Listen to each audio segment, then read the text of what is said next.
Rene, you know, what is the future of the Congress in all of this right now? Yes, you've kept your lot together, all 44 of you in the Maharashtra unit, but going up to 2024, don't you see that usually regional parties have grown at your expense, now the BJP there? What happens to your MLAs? Won't they be the most vulnerable going ahead from here on? No, I think before I answer your question, and I hope I will be offered the same courtesy by the BJP spokesperson that I offered her, I think there are two or three things that are not being spoken about this evening. Everybody in the BJP is saying, yes, the original mandate is coming to power. अगर ऐसा था तो 23 नवंबर 2019 को सुबह 5:30 बजे फडणवीस जी ने अजीत पवार जी के साथ ओथ क्यों ली थी? What was the original mandate then? This is naked pursuit for power.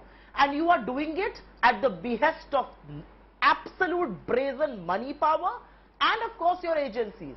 ये ED की सरकार है. This is an ED government. This has been formed due to ED, and I'll tell you why do I say that. Whether it is Sachin Joshi or Pratap Sarnayak or Yashwant Jadhav or Mr. Shinde himself, they all face ED probe.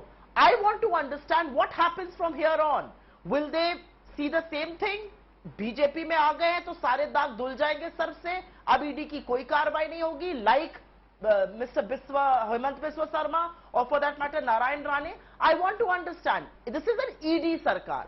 I also want to point out very categorically here, Devendra Fadnavis categorically said he does not want to be a part of this government. He was then ordered, and the tweet that he has just put out saying मैं एक कार्यकर्ता हूं, मैं order का पालन कर रहा हूं.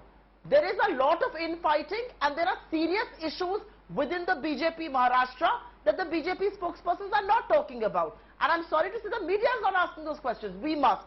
I also want to say one last thing here. I think Uddhav Thackeray ran a successful government. He waded through one of the biggest crises that this country has seen very successfully, especially in Maharashtra, badly hit. The future of the Shinde camp is that the BJP wants to finish you. You don't realize it today, but you will 2.5 years from now. Because the BJP has always grown at the behest of its allies. Whether it's the Shiromani Akali Dal or the JDU, a similar fate awaits you, and which is exactly why Mr. Thackeray had moved away from the BJP. All right, okay, but Ms. Rene, you know, the fact is the media is not answering one second. Okay, I'm going to time out. You asked me a question. Time out. I'm going to come to you, Ms. Ilmi. But you asked me a question. I did ask you a question, and you know, it's unfair. You know, we began the news broadcast asking the same questions that you've posed today. That's what we asked Shazia Ilmi. That's what we did, right in the beginning. But we asked you a question as well, Ms. Rene. What about the Congress here? You'll be the most vulnerable. It's known to have happened before. Absolutely. No, I don't think we are vulnerable at all. I think our MLAs have stuck together, and I think both Mr. Pawar's NCP and we have stood rock solid with Uddhav Thackeray and his party, because he has shown a model of governance which is what Maharashtra needs. We will now see what happens, because this is an ED government. I think the Congress on the ground is going to talk about issues of the people. We are going to now call out the misgovernance of a government that's coming in, because this is exactly a government that has been put in place at the behest of agencies and money. Okay. And we will see how that functions.